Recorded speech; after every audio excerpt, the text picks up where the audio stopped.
standard costing, how many types of variances are there? One is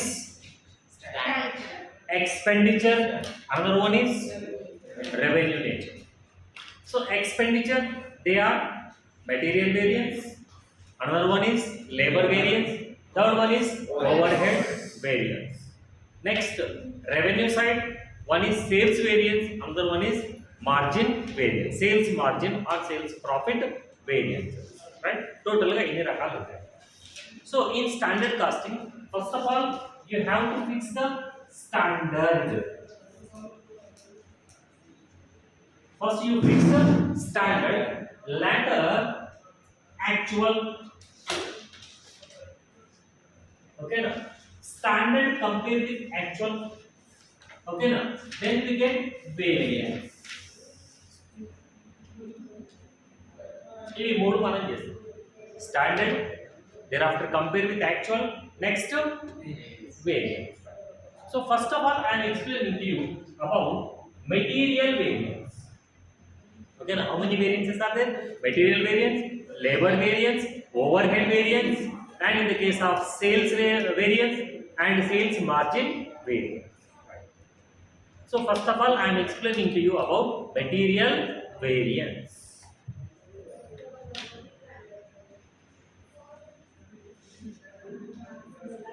material variance తెలుగులో material విచరణము అని అంటారు.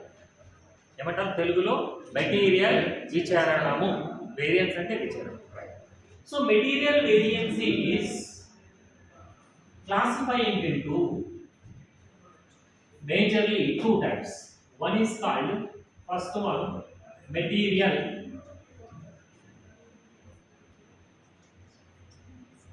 cost variance. What is that? Material cost variance. Material cost variance is subdivided into two types. One is material usage variance. Another one is material price variance.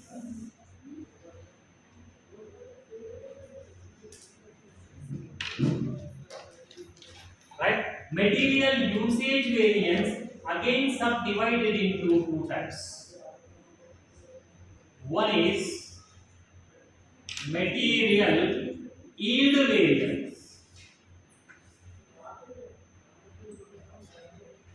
Another one is material mixed variance.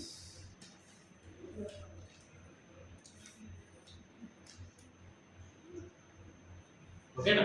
So material cost variance basically divided into two types. One is material usage variance, another one is material price variance. Material usage variance again subdivided into material yield variance and material mixed variance. So material విచరణంకి సంబంధించినటువంటి variances ఎన్ని రకాలు ఉన్నాయంటే ముఖ్యంగా material వ్యయ విచరణము అని అంటారు. ఏమంటారు? మెటీరియల్ వ్యయ విచరణము. కానీ మ్యాక్సిమంగా మనము తెలుగులో కాకుండా ఇంగ్లీష్లోనే నేర్చుకుంటాము.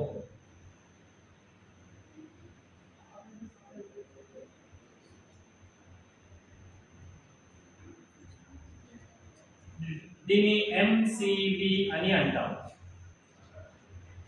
ఎందుకంటే ఫార్ములాస్ అన్ని ఇంగ్లీష్లోనే ఉంటాయి, తెలుగులో రాసుకుంటే మనం గుర్తుపెట్టుకోలేము. ఇంగ్లీష్లో ఈజీగా గుర్తుపెట్టుకోవచ్చు.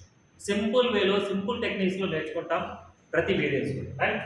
So MCV means material cost variance, material వ్యయ విచరణము అని అంటాం. But you have to remember in English itself. ఇంగ్లీష్లో అన్ని గుర్తుపెట్టు, ఎందుకంటే ఫార్ములాస్ అన్ని ఇంగ్లీష్లోనే ఉంటాయి. ఎంసివి అని రాయడం ఈజీ, మెటీరియల్ వ్యయ విచరణం అంటే అర్థమైన point. Right. Next material usage variance. తెలుగులో దీన్ని ఏమంటారంటే మెటీరియల్ వినియోగ విచరణము అని అంటారు. ఓకేనా? ప్రైస్ వేరియన్స్ అంటే ధర విచరణం. రైట్. నెక్స్ట్ ఈల్డ్ వేరియన్స్ అంటే దిగుబడి, రాబడి అని అంటాం తెలుగులో. రైట్. మిక్స్డ్ అంటే మిశ్రమం. మెటీరియల్ మిశ్రమ విచరణం అని, దిగుబడి లేదా రాబడి విచరణం అని, ఓకేనా, వినియోగం అని, ధర అని వేయదు. So first of all I'm explaining to you about material cost variance. Cost variance means total standard cost of material, okay na, comparing with total actual cost of material, the difference is called material cost variance. That's the point.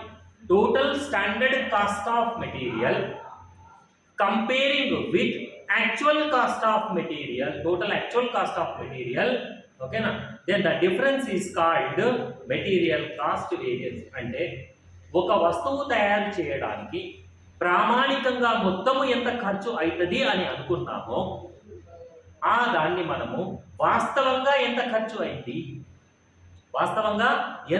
అయింది అన్న దాంతో మనం compare చేసినప్పుడు ఎక్కువైందా తక్కువైందా అన్న దాన్ని మనము విచారణం అని అంటాం. Suppose for example, for the manufacturing of X product, for the manufacturing of X product, our standard cost, total standard cost of material is, you assume 500 rupees. Okay, total standard cost of material, how much? 500 rupees.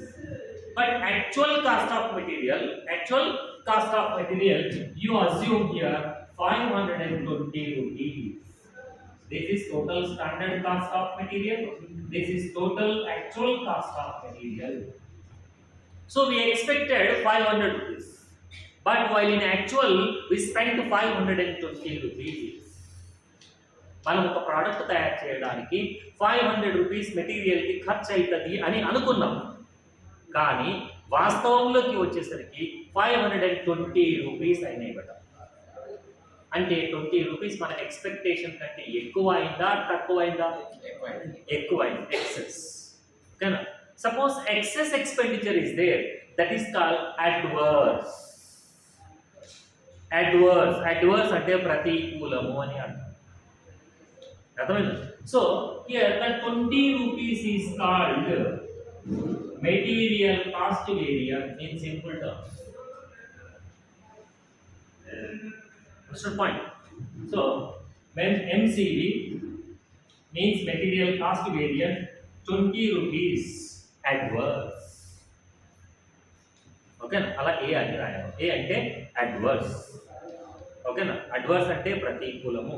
అనుకున్న దానికంటే ఎక్కువైంది ఖర్చు, అనుకున్న దానికంటే ఎక్కువ ఖర్చు అయింది అంటే అడ్వర్స్ అని అంటారు. అడ్వర్స్ అంటే ప్రతికూలం అని అర్థము. ఓకేనా బట్ దుర్గా, అర్థమైంది point? Right. Suppose our expected cost means standard cost. Our standard cost, total standard cost of material is, you assume 500 rupees. But actual cost is, you assume 475 rupees. You assume here. That means 25 rupees is called favorable. Okay, na? Our expected standard cost is 500 rupees. But actual total cost of material is 475 rupees. Means standard cost of material is more than our actual cost, or our actual cost is less than the standard cost. ఎట్లన్నా ఒకటే, right?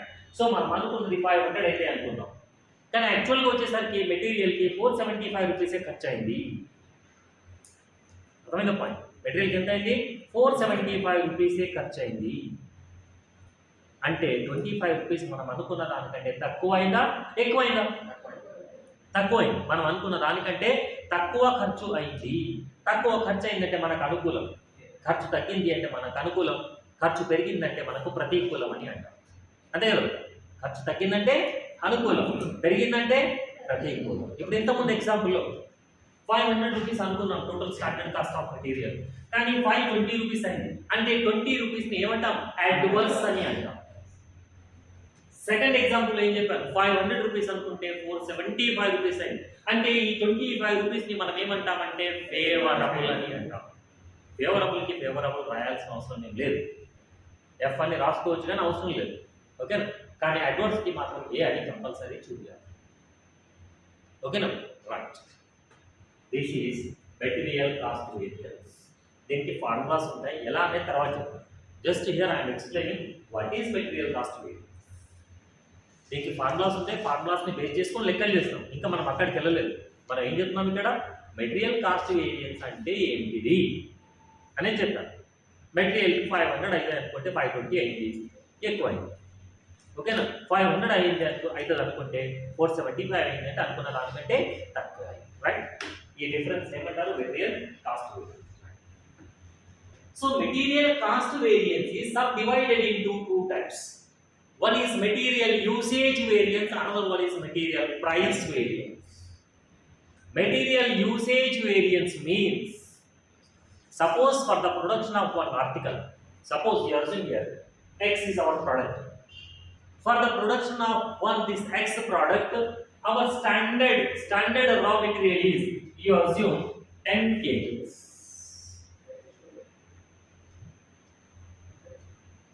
What's the point? For the production of one X product, our standard material is 10 kg. But while in actual, okay now, we used 11 kg.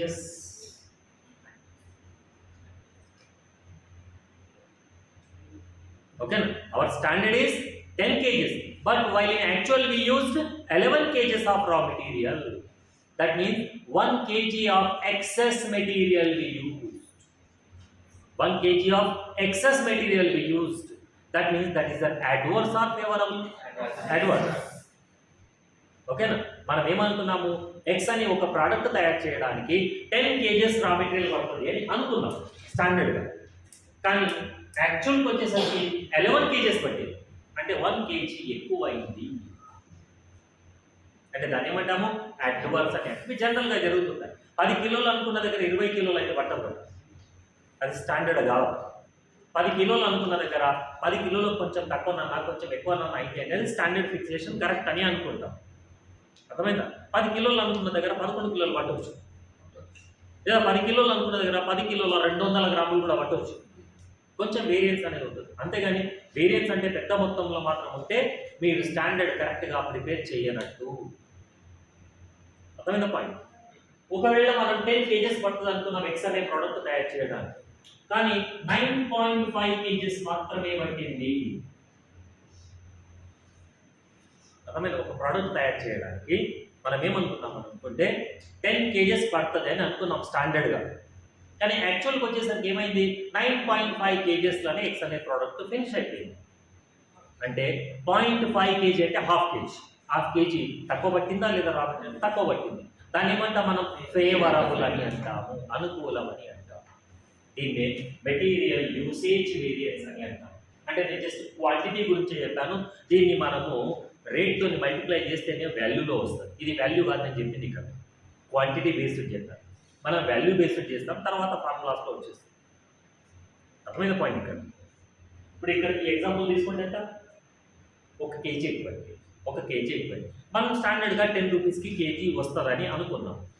ఎట్లా KG అనుకున్నాం, 10 rupees KG. అంటే 1 kg ఎక్కువైందంటే 10 రూపీసే variance. ఇక్కడ కేజీకి ఎంత చెప్పాను, 10 రూపాయలు. అంటే ఇక్కడ ఎంత పట్టింది, 1 kg ఎక్కువైంది. 1 kgకి ఎంత అవుతుంది, 10 రూపీస్. మనకి అడ్వర్స్ ఆన్సర్ వస్తుంది. ఇక్కడ 10 kg అనుకున్న దగ్గర 9.5 kg అని చెప్పారు. అంటే 0.5 kg అంటే హాఫ్ కేజీ తగ్గింది. హాఫ్ కేజీ అంటే ఎంత అవుతుంది, 5 rupees. That is the favourable. ఆ 10 రూపీస్ అనేది స్టాండర్డ్ ప్రైస్. ఓకేనా? దీన్ని ఏమంటారు, material usage variance.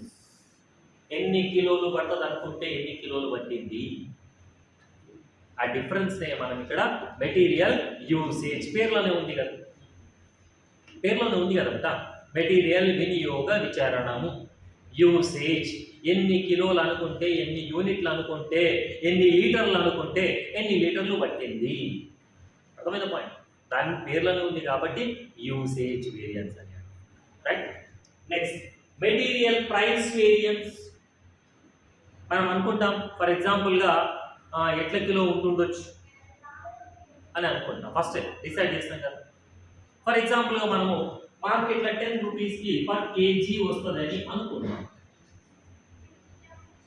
10 rupees KG ఉంటుండొచ్చు raw material అని మనం స్టాండర్డ్ రేట్. స్టాండర్డ్ ప్రైస్ ఎంత అనుకున్నాం? 10 రూపీస్ అనుకున్నాం. స్టాండర్డ్ ప్రైస్ 10 రూపీస్ అనుకుంటే మనం మార్కెట్లో యాక్చువల్గా కొనకపోతే 10 రూపీసే ఉంటుందా? కొంచెం అటు ఇటు వేరియన్స్ అనేది ఉంటుంది. మన 10 రూపీస్ కేజీ లాగా ఉంటుండొచ్చు అని అనుకుంటే మార్కెట్లోకి వెళ్ళేసరికి ఏ విధంగా ఉంది అంటే 10 రూపీస్ 25 పైసా పర్ కేజీ అన్నమాట. ఎలా? 10 రూపీస్ 25 పైసా పర్ కేజీ. ఓకేనా? What is our standard price? 10 rupees. 10 rupees is our standard price. But what is our actual price? 10 rupees 25 paisa per kg means 25 paisa per kg is the excess amount. Understood point here? 25 paisa per kg is the excess amount. మనం 10 రూపాయలు అనుకున్న దగ్గర 10 రూపాయల 25 పైసలకు మార్కెట్లో దొరుకుతుంది అంటే 25 పైసలు ఎక్కువ పెడుతున్నామా లేదా? ఒక కిలో దగ్గర 25 పైసలు ఎక్కువ పెట్టినాము అని అంటే మనం ఎన్ని కిలోలు కొన్నాం? ఈ ఎగ్జాంపుల్ ప్రకారం 11 kgs అంటే 11.25 పైసలు ఎక్కువ అయినట్లనే కదా. అంటే ఎంత?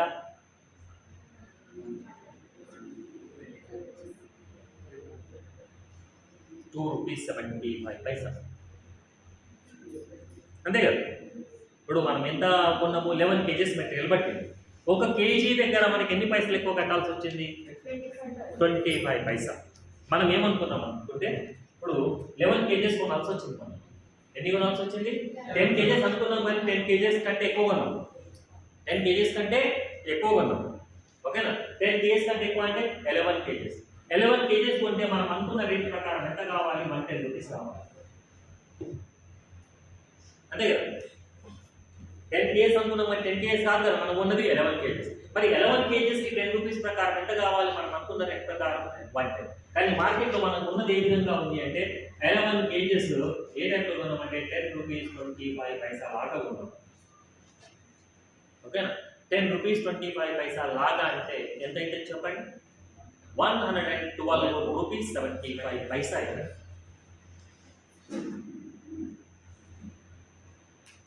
అంటే 2 రూపీస్ 75 పైసా ఎక్కువ పెట్టినామా లేదా? సింపుల్ లాజిక్ ఏనే చెప్పొచ్చు. ఇది ఎందుకు? 10 రూపాయలు అనుకున్నాం, ఆన్సర్ ఏంటో ఉన్నది. 10 రూపాయలు 25 పైసలు పెట్టి కొన్నాం. ఎంత ఎక్కువ పెట్టి కొన్నాం? 25 పైసలు ఎక్కువ పెట్టి కొన్నాం. అట్లా ఎన్ని కిలోలు ఎక్కువ కొన్నాం? 11 కిలోలు కొన్నాం. 11 కిలోలకి ఎన్ని పైసలు అయితే? 2 రూపాయలు 70. That is the variance. అర్థమైందా? పర్ కేజీ వేరియన్స్ తీసుకుంటే రిమైనింగ్ అంటే మెటీరియల్ ప్రైస్ వేరియన్స్ అనేది ఏంటంటారు అంటే difference between the standard price and actual price is called material price variance. Understood point here? Difference between the standard price and actual price. Difference between the standard price and actual price is called price variance. Difference between the actual cages, standard cages and actual cages is called usage variance. ఇవి రెండు కలిపితే వచ్చేది cost. అర్థమైందా? Material usage plus material price ఇవి రెండు కలిపితే వచ్చేదాన్ని మనము మెటీరియల్ కాస్ట్ వేరియన్స్ అని అంటాం. అంటే MCV is equal to MUV plus MPV.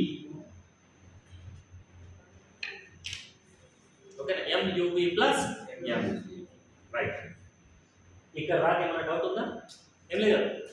ఎంసివి, MUV, MPV. Now MUV means material usage variance again subdivided into two types. One is material yield variance, another one is material mixed variance. Right? Suppose for the production of a one product required more than one type of raw material. For the production of one article, suppose required more than one type of raw material, then usage variance is again subdivided into two types. One is yield, another one is mixed. మనం ఒక product తయారు చేయడానికి ఒకటి కంటే ఎక్కువ రకాల raw material అవసరం ఏర్పడినప్పుడు, ఒక ప్రోడక్ట్ తయారు చేయాలన్నప్పుడు ఒకటి కంటే ఎక్కువ రకాల రా మెటీరియల్స్ అవసరం ఏర్పడినప్పుడు ఈ యూసేజ్ వేరియన్స్ అనేది మళ్ళీ రెండు రకాలుగా వర్గీకరిస్తాము. ఒకటేమో మెటీరియల్ ఈల్డ్ వేరియన్స్ అని, ఇంకొకటేమో మెటీరియల్ మిక్స్డ్ వేరియన్స్ అని అంటారు. అర్థమైందా? Suppose for example for the production of this X product required material A, material B, material C. ఓకేనా? What is our final product? X అనే ఒక ప్రోడక్ట్ తయారు చేయడానికి ఏ, బి, సి అని 3 రకాలైనటువంటి రా మెటీరియల్స్ మనకు అవసరం ఏర్పడతాయని అనుకుందాం. అర్థమైందా పాయింట్? ఎన్ని రకాలు? ఏ, బి, సి. అలా ఉన్నప్పుడు మాత్రమే మెటీరియల్ యూసేజ్ వేరియన్స్ మళ్ళీ సబ్ డివైడ్ అవుతుంది. Suppose for the production of one article required only one type of raw material, then usage variance not divided into again 2 types. అర్థమైందా పాయింట్? ఒక product తయారు చేయడానికి ఒకటి కంటే ఎక్కువ రకాల రా మెటీరియల్ ఎప్పుడైతే అవసరం ఏర్పడుతుందో అప్పుడు మాత్రమే ఈ మెటీరియల్ యూసేజ్ వేరియన్స్ అనేది మళ్ళీ ఈల్డ్ అని, మిక్స్ అని డివైడ్ అవుతుంది. ఒకవేళ ఒకే రా మెటీరియల్తో మనం ప్రోడక్ట్ తయారు చేస్తే యూసేజ్ ప్రైస్ అక్కడనే ఎండ్ అయిపోతుంది. అర్థమైంది కదా పాయింట్ అయితే? రైట్. అంటే ఇక్కడ ఎక్స్ అనే ఒక ప్రోడక్ట్ తయారు చేయడానికి మనకి ఎన్ని రకాల మెటీరియల్స్ అవసరం ఏర్పడుతున్నాయి? ఇక్కడ ఏబిసి అంటే వాటి కాంబినేషన్ కావాలి కదా. అర్థమైందా? Suppose A raw material is required 50%, B raw material is required 30%, and C raw material is required 20%. It is the standard mixing. Point. Standard mix ఏ విధంగా అనుకున్నాము? ఒక ఎక్స్ అనే ప్రోడక్ట్ తయారు చేయాలంటే 50% ఏ అనే మెటీరియల్ కావాలి, 30% అనేటటువంటిది బి అనే మెటీరియల్, ఒక 20% అనేది సి అనే మెటీరియల్. ఈ 3 మిక్స్ చేస్తే ఒక ఎక్స్ అనే ప్రోడక్ట్ వస్తుంది అని అనుకున్నాం. కానీ యాక్చువల్లోకి వెళ్ళేసరికి బరోబర్ అట్లనే మిక్సింగ్ చేస్తామా? కొంచెం ఎక్కువ తక్కువ అయితే మిక్సింగ్ రేషియోస్లో డిఫరెంట్ ఉండొచ్చు ఏమైనా. అర్థమైందా? దానివల్ల మనకి ఇక్కడ ఏమైపోతుంది అంటే ఈల్డ్లో డిఫరెంట్ రావచ్చు. అర్థమైందా? ఒక ఎక్స్ రావచ్చు, ఒకటి కంటే ఎక్కువ రావచ్చు, ఒకటి కంటే తక్కువ రావచ్చు. అర్థమైందా పాయింట్? ఇక్కడ ఎక్స్ అనే ప్రోడక్ట్ తయారు చేయడానికి ఏ, బి, సి ఏ విధంగా కలుపుతున్నామంటే ఇక్కడ 50, 30, 20 అనుకుంటాం. ఇక్కడ వచ్చేసరికి 55 ఏ పట్టింది, యాక్చువల్లోకి వచ్చేసరికి ఇక్కడ వచ్చేసరికి ఇది 25 పట్టింది. ఓకేనా? ఇక్కడ వచ్చేసరికి 20 ఇది ఇలాగే ఉన్నాయా? అంటే మిక్సింగ్లో డిఫరెన్సెస్ ఉన్నాయా లేవా? అంటే యాక్చువల్కి స్టాండర్డ్కి డిఫరెన్సెస్ ఉన్నాయి కదా, రైట్? అంటే ఇక్కడ దీన్ని ఏమంటారంటే మిక్స్డ్ వేరియన్స్ అని. ఏమంటారు? Mixed variance. ఈ మిక్సింగ్ నుంచి మనకు ఎక్స్ అనేటటువంటి ఒక ప్రోడక్ట్ రావాలి కదా. మరి ఎక్స్ అనే ప్రోడక్ట్ ఈ మిక్సింగ్లో బరోబర్ రావచ్చు, ఒకసారి రావచ్చు, కొంచెం అటు ఇటు అయితే. ఈ మిక్సింగ్లో ఎక్స్ అనే ఒక ప్రోడక్ట్ మొత్తం అన్న రావచ్చు, లేకపోతే తక్కువనన్నా రావచ్చు, లేకపోతే ఎక్కువనన్నా రావచ్చు. దాన్ని ఏమంటారు? ఈల్డ్ అని అంటారు. అర్థమైందా? 50, 30, 20. This is a standard mix ratio. But what is actual mixing ratio? 55, 25, 20. This is the actual mixing. Difference between the standard mixing and actual mixing is called mixed variance. Okay. Difference between the standard yield and actual yield is called yield ratio. Okay na? Standard yield ki actual yield ki ఉన్న difference ని ఏమంటారంటే yield variance అంటారు. Right? So దీన్ని మనం ఇక్కడ లెక్క పెట్టాలి. ఇవి ఎలా లెక్క పెట్టాలి అనే దానికి మనకు ఫార్ములాస్ ఉంటాయి. ఆ ఫార్ములాస్ ని మీకు ఒక సింపుల్ డయాగ్రామ్ మెథడ్ లో చెప్తాను. అంటే ఇక్కడ ఎన్ని ఫార్ములాస్ మనం గుర్తుపెట్టుకోవాల్సినవి? 5. సింపుల్ మెథడ్లో మీకు ఈ 5 ఫార్ములాస్ ని ఒక స్టాండర్డ్ టెక్నిక్ లో చెప్తాను. గుర్తుపెట్టుకుంటే నెక్స్ట్ లేబర్, ఓవర్ హెడ్స్ అని ఈజీగా వస్తుంది. ఇది రాకపోతే అవి కూడా రావు. అంటే సింపుల్ లాజిక్ నుంచి మనం ముందుకెళ్తాం. రైట్?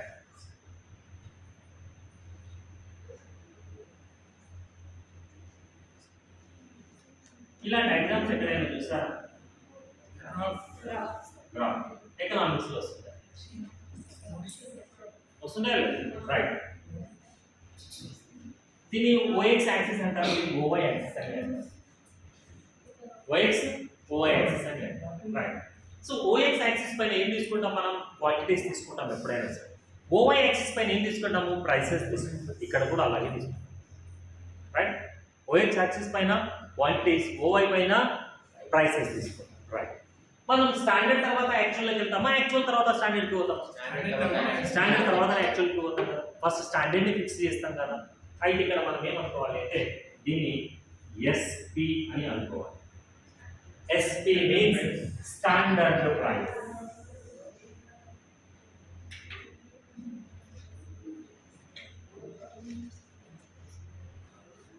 తెలుగులో దీనిని ప్రామాణిక ధర అని అంటారు.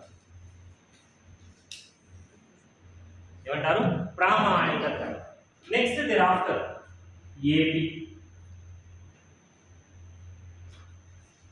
AB means actual price.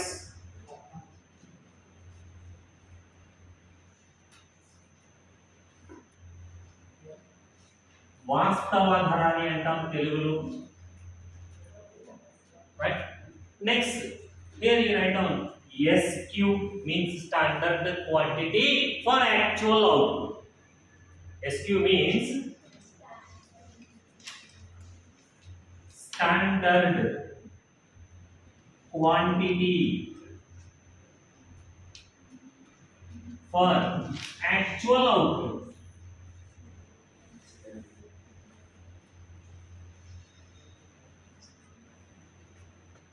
Standard quantity for actual output.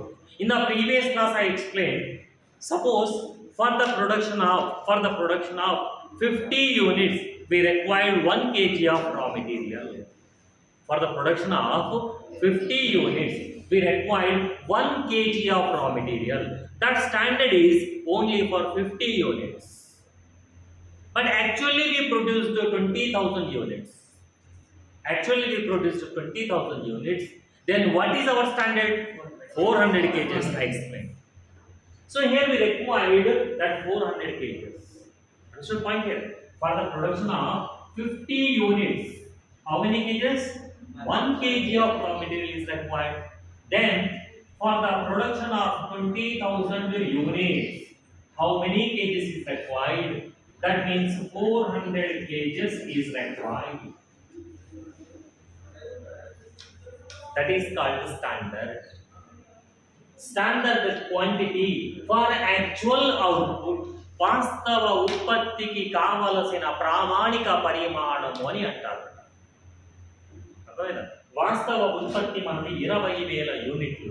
దీనికి ప్రామాణికం ఎంత కావాలి అంటే 400 kgs. ఎలా వచ్చింది ఇది? 20,000 kgs. It is called actual output. It is called actual output.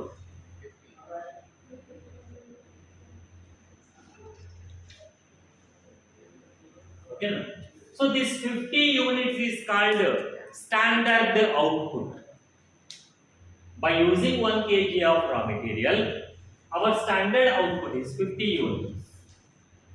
It is called standard output. What is our standard input? 1 kg. That means it is called standard input. Means 20,000 kgs divided by 50 kgs into 1. Then we get 400 kgs. Sometimes we can easily find out. Okay, na? Standard quantity for actual output. But sometimes we cannot easily find out. Then you go through this formula. Okay, na? So in Telugu, standard quantity for actual output means వాస్తవ ఉత్పత్తికి కావలసిన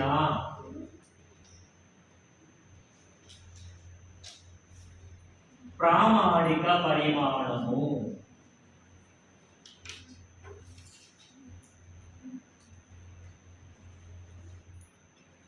Sometimes standard quantity for actual output we can easily find out.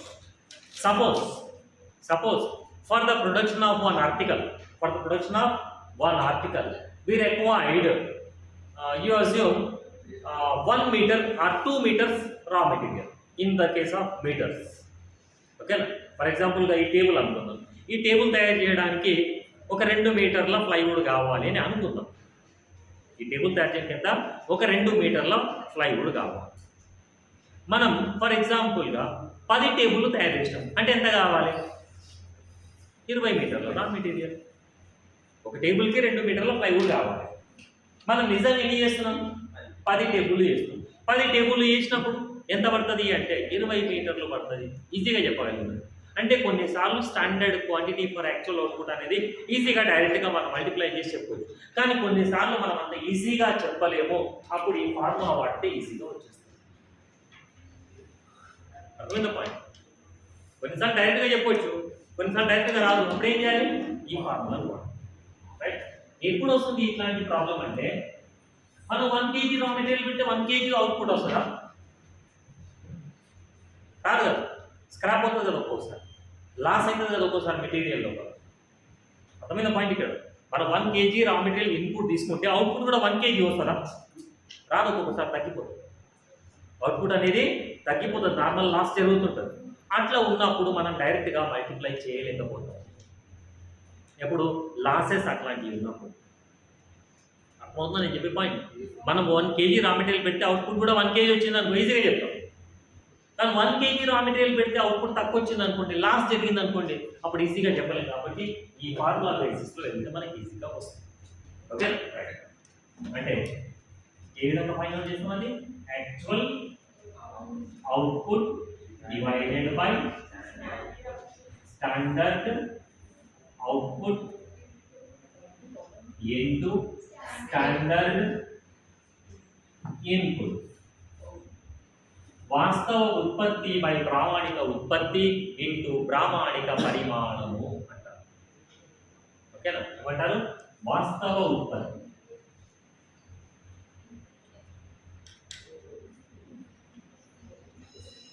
By ప్రామాణిక ఉత్పత్తి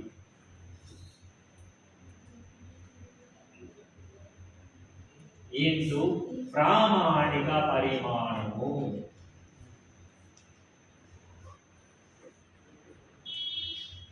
ఇలా చేయాలి.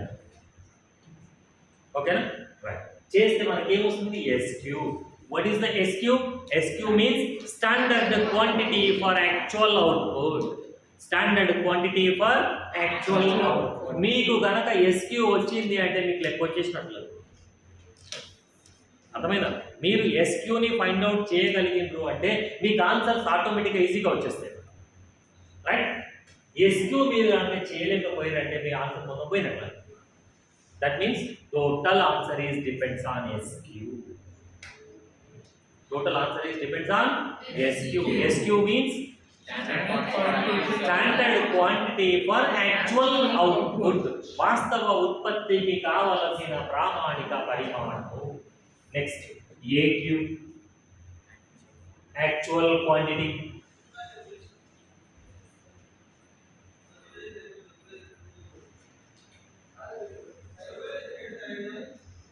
వాస్తవ పరిమాణము.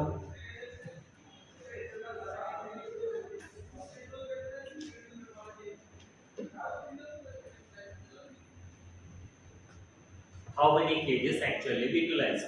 How many units actually we utilized? Right? SP directly given in the question. AP directly given in the question. AQ directly given in the question. But SQ may or may not be directly given in the question. This is the point here. SP వాడి లెక్కలు పక్కా ఇస్తారు, వాడే మనం చేసేది ఏం లేదు. AP వాడి లెక్కలు ఇస్తారు, AQ లెక్కలు వాడే ఇస్తారు. SQ డైరెక్ట్గా మనకి ఇవ్వచ్చు, ఇవ్వకపోవచ్చు. కాబట్టి కొంచెం ధమాక్ పెట్టి చేయాల్సి వస్తుంది.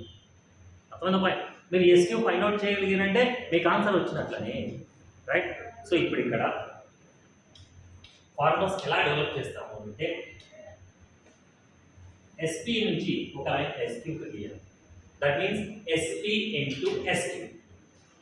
ఇంకొకటి SP నుండి ABకి ఒక లైన్ డ్రా చేయాలి. దాన్ని SP ఇంటూ AQ అని అంటారు. ఇంకొకటి AB ఇంటూ AQ. రైట్? అర్థమైంది point? SP into SQ, SP into AQ, AP into AQ. Right? So it will take another half an hour time. For that, I will explain in the next class. Right? Thank you.